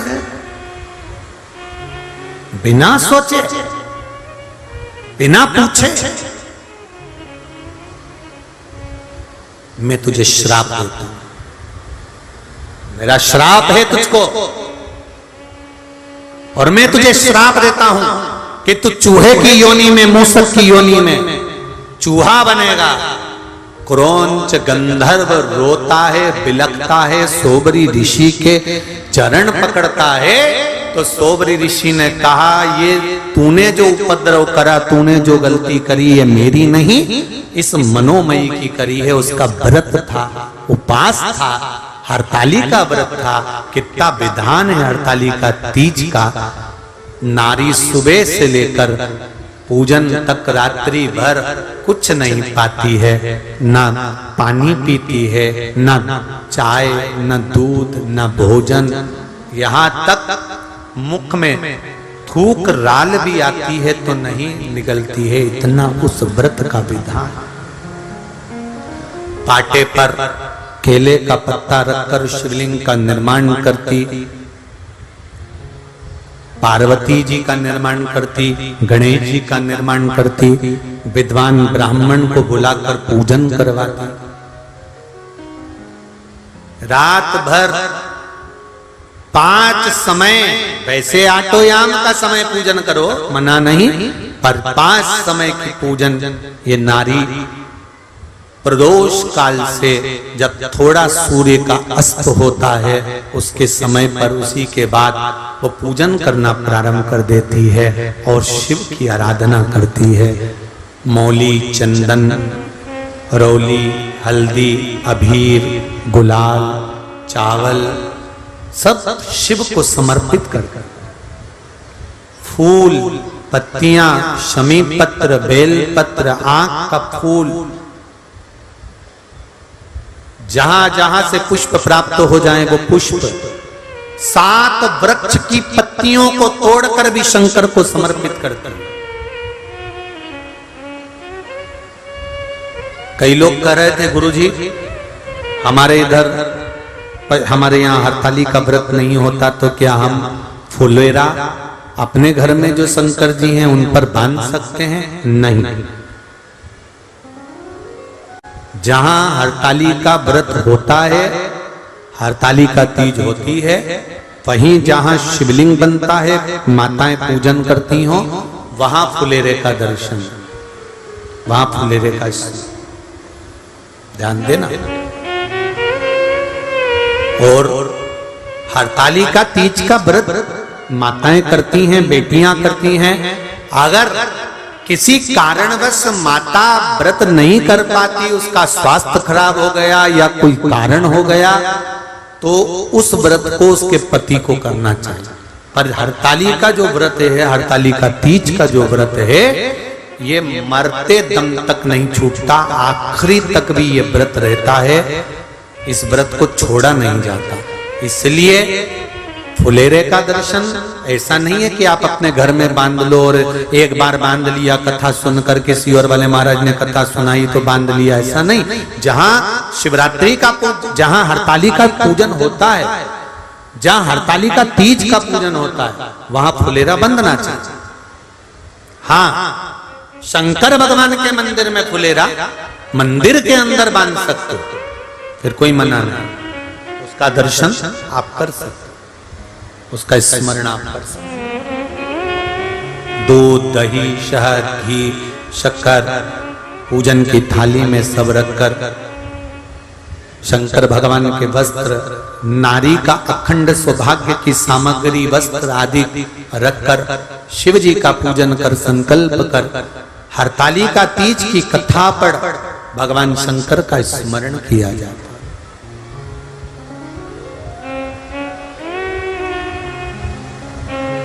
पूजा की थाली में फल, फ्रूट, मिठाई सब रखकर जब हम पूजन करते हैं, किसी की थाली में अगर कोई वस्तु कम है तो पूजन वाली जगह पर कभी नहीं कहना चाहिए कि तेरी थाली में यह कम है, बल्कि ये बोलो इस थाली में से ले ले और बाबा को चढ़ा। पर ये नहीं दिखाना, शंकर जी के सामने हमें किसी पर उंगली नहीं उठाना, शिव जी के सामने हमें किसी को नीचा नहीं दिखाना, शंकर भगवान के सामने उसके पूजन की थाली का या उसके पूजन विधान का कोई हमें ऐब नहीं निकालना।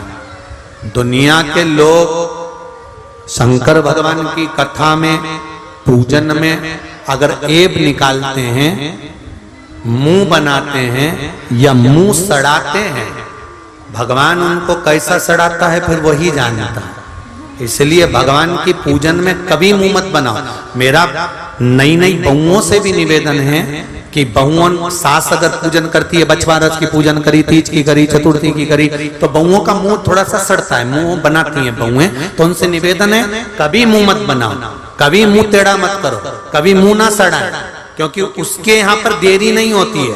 एक आध दिन वो मुंह ऐसा ही टेढ़ा कर देगा जैसा तुमने टेढ़ा पूजन में करा, जैसा तुमने सड़ाया वैसा ही वो सड़ा देता है। इसलिए कभी बन सके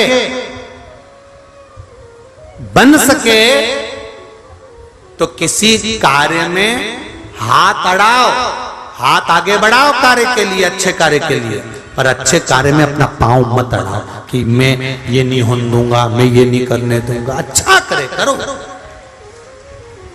सास कर रही है ना पूजन, सास ने बोला ना बहू हरतालिका तीज है, ले मेरा फुलेरा तैयार कर दे। हाँ मम्मी मैं कर दे। प्रसन्न चित्त से करो, अच्छे दिल से करो, आवाज बढ़ाओ, अच्छे दिल से करो, प्रसन्न चित्त में करो, मन से करो ना, उसको स्वीकार। अच्छे दिल से करिए, आप प्राप्त होगा।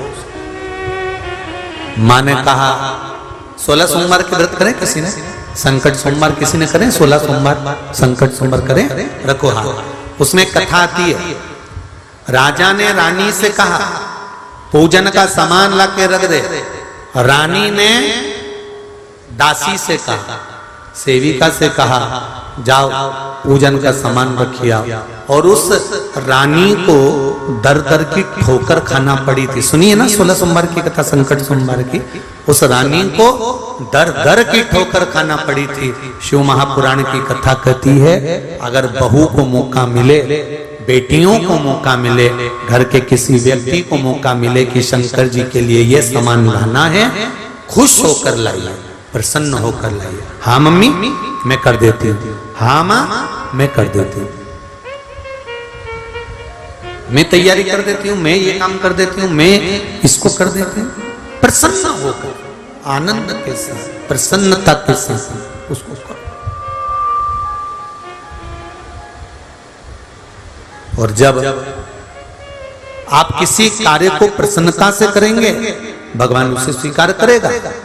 क्रोंच गंधर्व से शौबरी ऋषि के जैसे ही चरण पकड़े, चरण पकड़ते से ही शौबरी ऋषि ने कहा मेरे चरण पकड़ने से तुझे मुक्तता मोक्षता नहीं मिलेगा, तू इस चूहे की योनि से, इस मूसक की योनि से नहीं छूट पाएगा।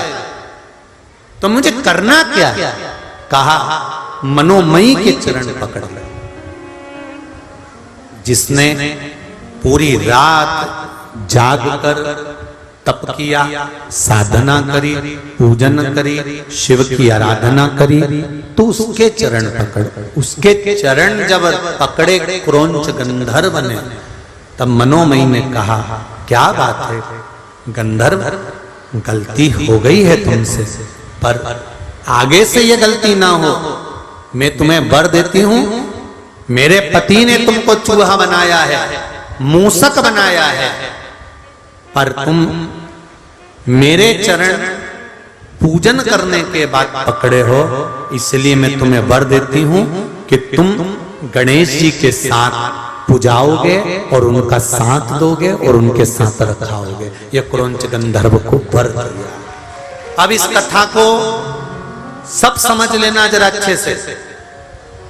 जितने लोग आस्था पर सुन रहे हैं और जितने लोग फेसबुक यूट्यूब पर सुन रहे हैं और जितने हिंगोली में सुन रहे हो, क्रोंच गंधर्व को शौबरी ऋषि ने कहा कि मनोमयी के चरण पकड़ो। क्यों?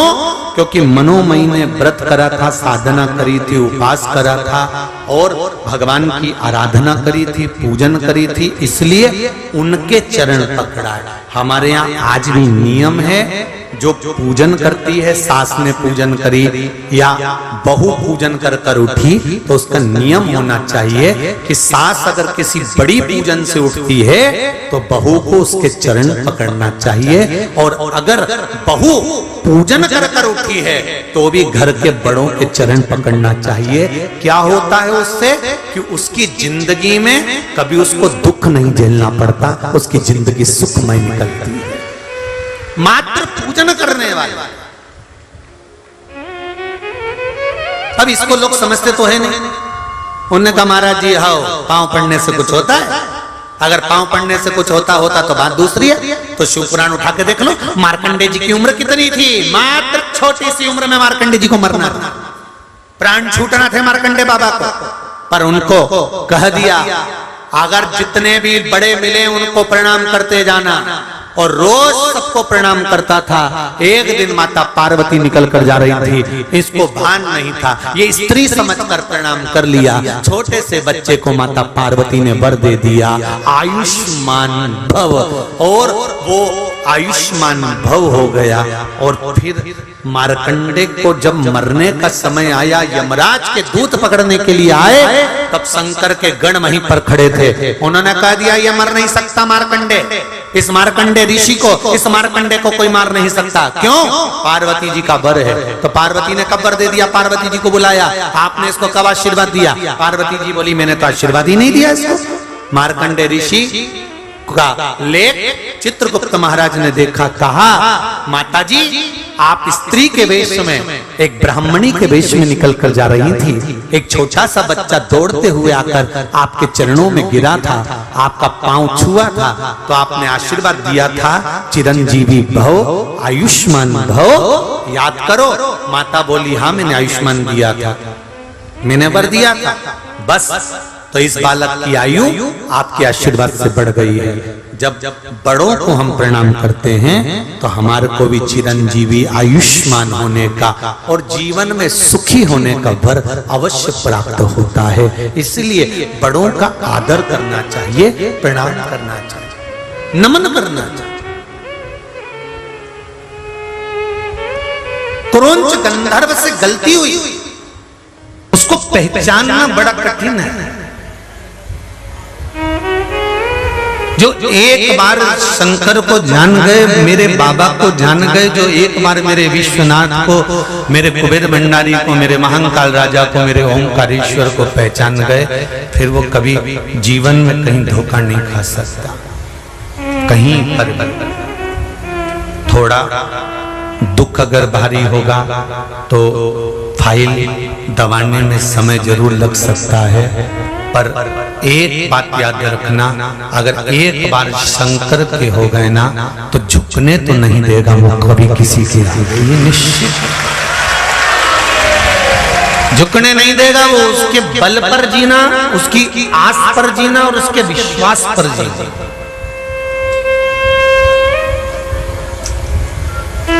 भरोसा उसका करना। तेरा ही दिया मैंने खाया पिया है, तेरा शुक्रिया है, तेरा शुक्रिया है। मुझे भोले बाबा ने बहुत दे दिया है, तेरा शुक्रिया है, तेरा शुक्रिया है। ये जायदाद दी है, औलाद दी है, मुसीबत में हर वक्त इमदाद दी है। तेरा ही दिया मैंने खाया पिया है, तेरा शुक्रिया है, तेरा शुक्रिया है। ये तेरे बल पर मिला है मुझे। हमें तो मालूम भी नहीं था कि जन्म के समय पर हम अच्छे से बोल पाएंगे, हमें तो मालूम ही नहीं था कि जन्म के समय पर हम अच्छे से चल पाएंगे, हमको मालूम नहीं था कि हमको 2 नेत्र मिल जाएंगे, हमको नहीं मालूम था कि श्रवण शक्ति मिल जाएगी, हमको नहीं मालूम था कि अच्छी काया मिल जाएगी, हमको नहीं मालूम था कि अच्छा घर मिल जाएगा, हमको नहीं मालूम था कि अच्छा परिवार मिल जाएगा, हमको नहीं मालूम था कि अच्छे घर शादी हो जाएगी, अच्छा पति पुत्र परिवार कुटुंब कबीला सब मिल जाएगा। ये तो परमात्मा का गिफ्ट है। जो हमने पूर्व में कर्म करा उस कर्म के फल अनुसार हमको परिवार कुटुंब कबीला और शिव महापुराण की कथा मिल रही है।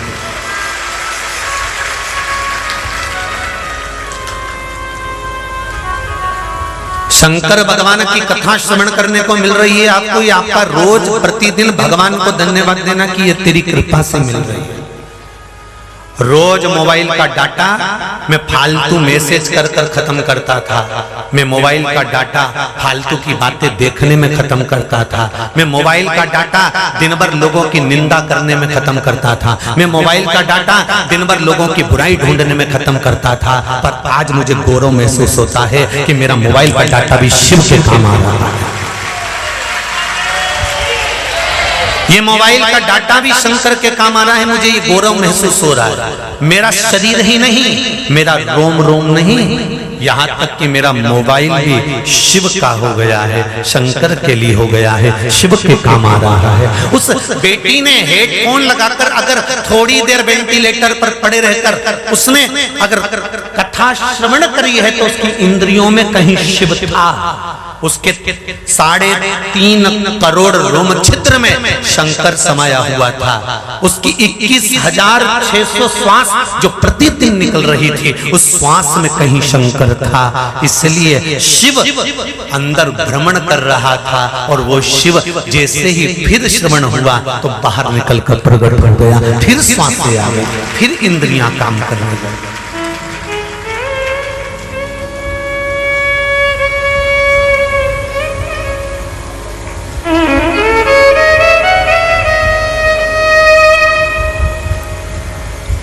यहां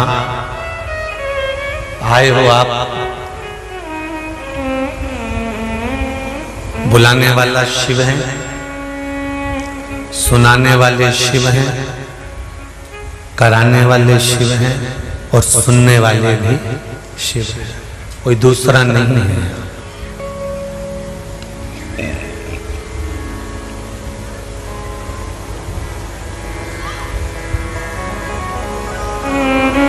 केवल एक देव अधिदेव महादेव। किसी की सामर्थ्यता के अनुकूल कोई कार्य नहीं होता। शिव की सामर्थ्यता हो, शंकर की कृपा हो तो कोई कार्य होता है। हम सोचते रहे तो भी नहीं हो सकता।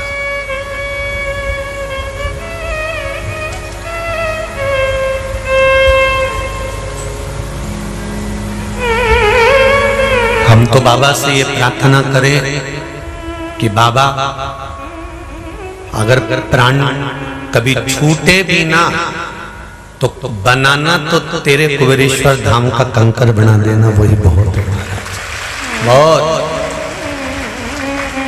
कुबेर भंडारी तेरे चौखट का, तेरे धाम का कंकर भी बनाकर रख दिया तो वही बहुत है। तेरे पास रहे, तेरे चरणों में रहे और तेरे चरणारविंद का रस तत्व प्राप्त करते रहे।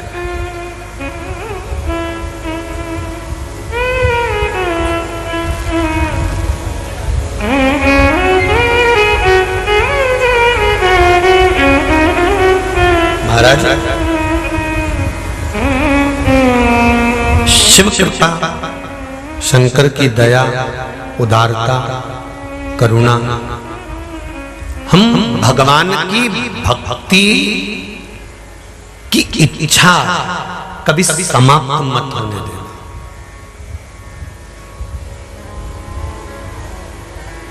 जिस दिन भक्ति की इच्छा समाप्त हो जाएगी तो समझ लेना कि जीवन नरक हो गया। फिर 84 लाख योनियों में हमें आना पड़ेगा।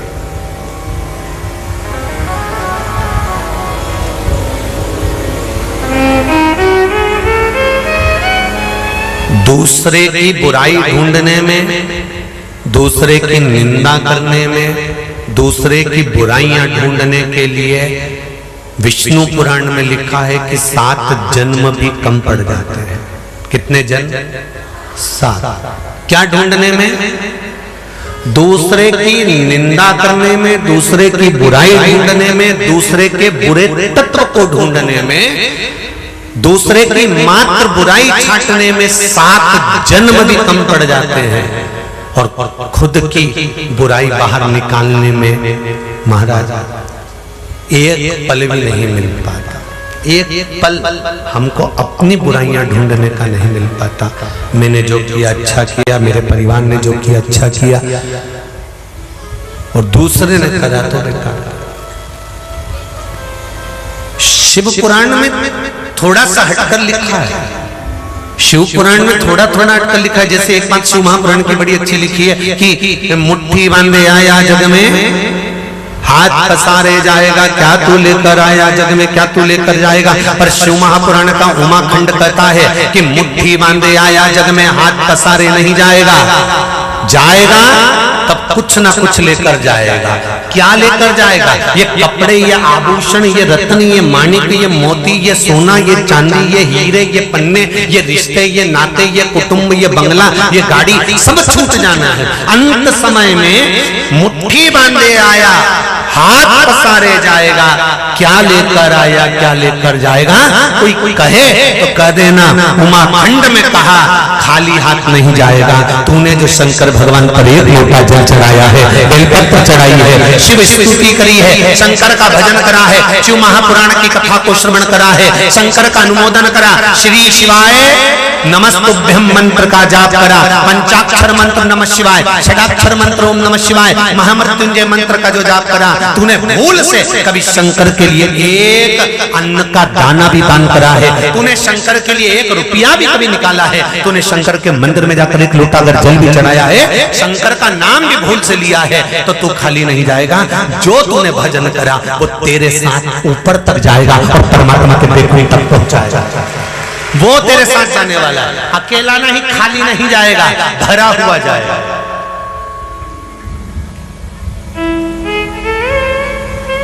ये कुबेरेश्वर बाबा की धरा है, यहां आने के बाद लोग खाली नहीं जाते।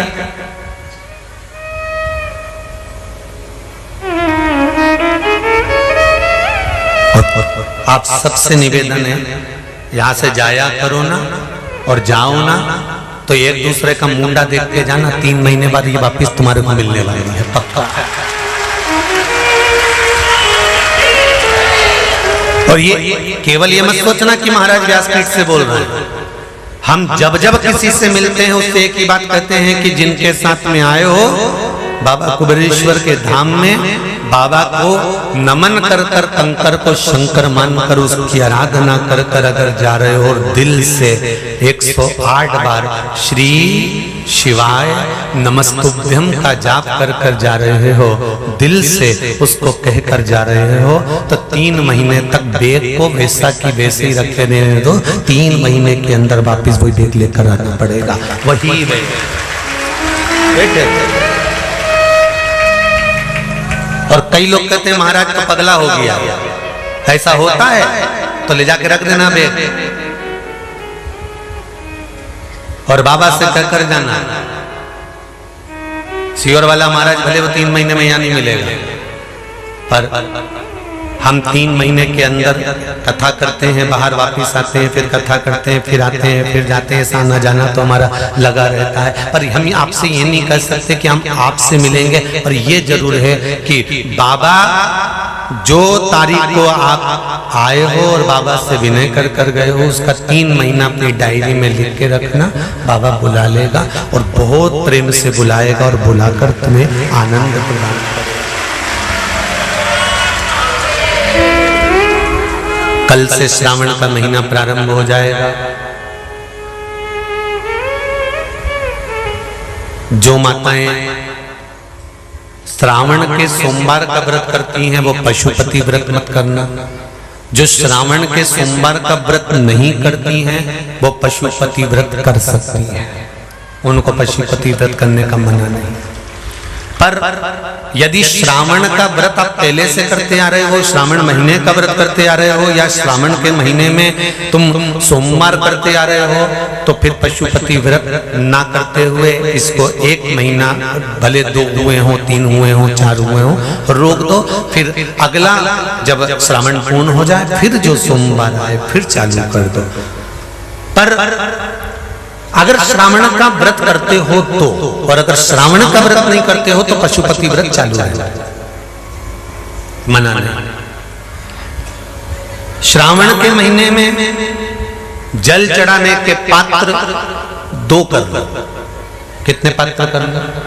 जम के बोलो जरा। 2 पात्र कर लो, भले 2 हाथ में लेकर मत जाओ, एक के ऊपर एक कलश लेकर जाओ। उसका कारण क्या है? शंकर भगवान ने मां पार्वती के सम्मुख में गंगा का आवाहन करा था। तो गंगा जी ने आकर पूछा था, स्वामी जब पार्वती आपके नजदीक में विराजमान है तो मुझे बुलाने का कारण क्या था? भगवान शंकर कहते हैं, श्रावण का महीना प्रारंभ हो रहा है, जब मेरे ऊपर सृष्टि का भार आएगा तो मुझे गंगा और पार्वती दोनों की जरूरत पड़ेगी। जब घर में विवाह आता है, शादी आती है, कोई फंक्शन आता है, कोई मेहमान आते हैं तो थोड़ी ड्यूटी बढ़ जाती है। रोज 8 बजे उठते हो, पर शादी रहती है तो कितनी बजे उठना पड़ता है? सुबह 6 बजे 7। यहाँ पर भी आप रोज अपने घर पर उठते होगे 8 बजे तक 7 बजे तक, पर यहाँ तो तुम जब सो रहे होगे तो सवेरे कब हो जाती है और रात कब हो जाती है तुम्हें नहीं मालूम पड़ता होगा कि कब रात हो गई कब सुबह हो गई। लोग ढोलक पीटते पीटते पीटते पीटते 11 12 1 और तुम्हारी लग गई झपकी और बज गई 3:30, सब लग गए लाइन में नहाने और तुम भी भगी जल्दी से नहाने। अब नहाने भी कहाँ जाएं? तो माता इतनी चतुर, उनका बरसती हो रही है जल की। भगवान भी सोच समझ के पानी गिराता था, 3 बजे से गिराना चालू करता था 6 बजे तक। उस बीच में भगवान को भी मालूम है मिश्रा जी कहाँ से नल लाएगा, इसलिए उन्होंने चारों तरफ से पानी गिराया और नहाना के अंदर। बोलो सही है कि गलत है?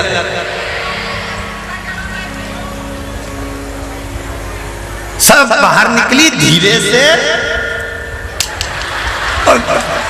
इतनी चतुर, राम जी गजब की चतुर चतुर लोग आया है, गजब।